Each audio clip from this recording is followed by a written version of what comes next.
Hi అండి. ఈరోజు మనం చెకోడీలు చేసుకుందామని ఈ హాలిడేస్లో పిల్లలు వచ్చారు కదండి, ఊకే షాప్లో కొనుక్కొచ్చుకుంటారు. అట్లని చెప్పి నేను ఇంట్లోనే చేస్తున్నా చెకోడీలు. 1 కప్పు మైదా తీసుకున్నా, 1 కప్పు బియ్యం పిండి, 2 కప్పులతో చెకోడీలు. మనము 2 కప్పుల పిండి తీసుకున్నాం కదా, 2 కప్పులు నీళ్ళు, 2 కప్పులు నీళ్ళు, 1 స్పూను ఓమా, రుచికి సరిపడా ఉప్పు, చిటికెడు పసుపు కలర్ కోసం వేసుకోవాలి. అలానే ఎసర్లా ఇప్పుడు మసులుతున్న నీళ్ళని పిండి వేసుకోవాలి.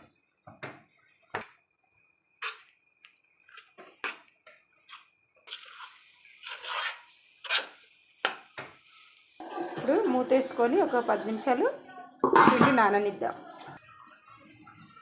ఒక 10 నిమిషాల తర్వాత పిండి అంతా ఇలా తీసేసుకుందాము.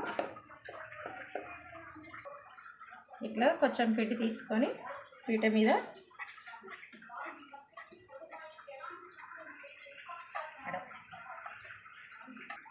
ఇట్లా దాల్చుకొని చేతిలో పట్టుకొని ఇట్లా ఒక ఏలు తిరగలే తిప్పుకుంటా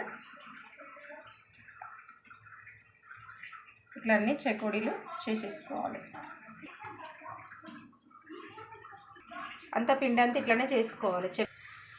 ఇప్పుడు అన్ని ఇట్లా చేసుకునే చెకోడీలన్నీ నూనెలో వేసేసుకోవాలి, డీప్ ఫ్రై నూనెలో. ఇప్పుడు అంత అయిపోయిన చెకోడీల పిండి లాస్ట్ ఇది.